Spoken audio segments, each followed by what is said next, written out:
Hello everyone, আসসালামু আলাইকুম। Myself Kushak and welcome back to my another vlog. Guys, এসে পড়েছি আপনাদের মাঝখানে নতুন আরেকটি ব্লগ নিয়ে।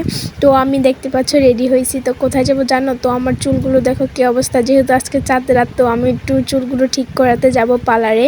তো দেখো আমার চুলগুলো অনেকটাই কোঁকড়া হয়ে গেছে, তো আমি এগুলো ঠিক করাতে যাব। তো তোমরা ভিডিওটা দেখতে থাকো। আর আমি এখানে চলে যাচ্ছি। তো আমি এখানে রিক্সায় উঠে গেছি, সাথে আমার আম্মু আছে।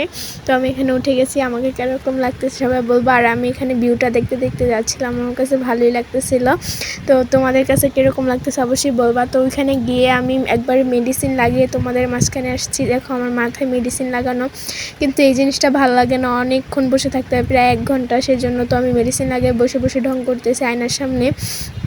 তারপর অপেক্ষার পর শেষ হইলো ফাইনালি। তারপর আমার মাথাটা ধুয়ে ফেললো। তো তারপর একটু পরে টেনে দিল ভালো করে। তো আমি এখানে তেমন একটা ভিডিও নিয়ে নিই, বাসায় আসার পরে ভিডিও নিতে ভুলে গেছি। তো আম্মু বললো আমাকে মেহেদি দিয়ে দাও বাসায় আসার পরে। তো আম্মুকে আমি মেহেদি দিয়েছি। কীরকম হয়েছে সবাই কমেন্টে বলবো। আর তা তো সুন্দর হয় নাই, বাট যেতটুকু পারছি ততটুকুই দিছি। তো নিজেও দিয়ে ফেললাম। তো আমারটা মোটামুটি সুন্দরই হয়েছে। তো আমি অনেক খুশি ছিলাম আর ভাবতেছিলাম কী করা যায়। তো ফাইনালি মাথায় একটা বুদ্ধি আসলো। তারপরে তারাবাতি ধরালাম। তো আমি প্রথমে ডরাই গেছিলাম, আমার বিলাইও ডরাই গেছিলো। তো আমি এখানে ভিডিও করতেছিলাম, মজাই লাগতেছিল দেখো। তো আমি একটু মজা করলাম আর কি। তো ভিডিওটা ছিল এই পর্যন্ত। সবাই ভালো থাকবা, সুস্থ থাকবা। ভিডিওটা ছিল এই পর্যন্ত। আল্লাহ হাফেজ।